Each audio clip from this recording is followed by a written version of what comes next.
Saturday ఎపిసోడ్లో first promo వేశారు నెగిటివ్గా తనూజాకి. ఎపిసోడ్లో చూస్తే ఎవరి మిస్టేక్ ఉంది?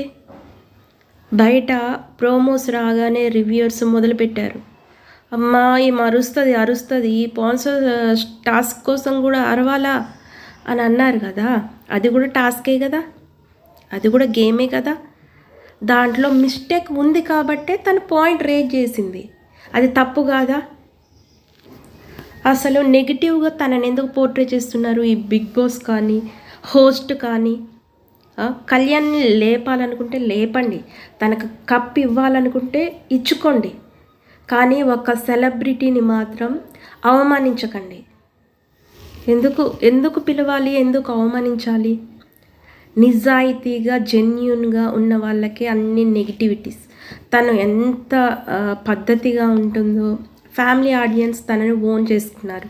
తన సిస్టర్ వచ్చినప్పుడు కూడా ఆమె కూడా ఎంత పద్ధతిగా ఉంది. ఫస్ట్ చూసుకుందాం. ఫస్ట్ 3 ఎపిసోడ్లో కళ్యాణ్ ఎంత ఇదిగా ఉన్నాడు.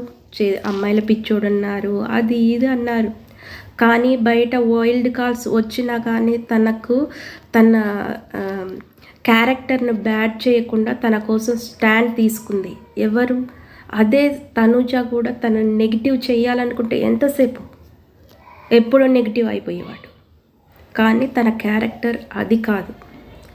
కానీ ఒక అబ్బాయి లైఫ్ స్పాయిల్ అవ్వద్దని తను స్టాండ్ తీసుకొని నిల్చుంది. అది తనూజ అంటే. తన పాయింట్ ఏదైనా అనవసరమైన విషయాల్లో కలుగజేసుకోదు. తన పాయింట్ ఏది ఉందో అది సూటిగా చెప్పేస్తుంది. అది ఎందుకు తనని నెగిటివ్గా బ్యాడ్ చేస్తున్నారు అందరూ? తను చేసిన మిస్టేక్ ఏంటి? తను చేసిన మిస్టేక్ ఏమిటి? బూతులు యూజ్ చేసిందా? బ్యాడ్ వర్డ్స్ మాట్లాడిందా? హగ్గులు చేసుకుందా? ఏంటి తను చేసిన మిస్టేక్? ఎందుకు బ్యాడ్ చేస్తున్నారు అందరూ? తను గెలుస్తుందేమో, తన ఓట్ బ్యాంక్ ఎక్కువ ఉంది, గెలవటం ఇష్టం లేదు. ఒక అమ్మాయి గెలిస్తే ఈ సొసైటీ ఒప్పుకోవడం లేదు, కానీ తనూజానే నెంబర్ 1. తను గెలిచినా గెలవకపోయినా ఆల్రెడీ అందరూ ఫ్యామిలీ ఆడియన్స్ హృదయాల్లో నిలిచిపోయింది. నెంబర్ 1.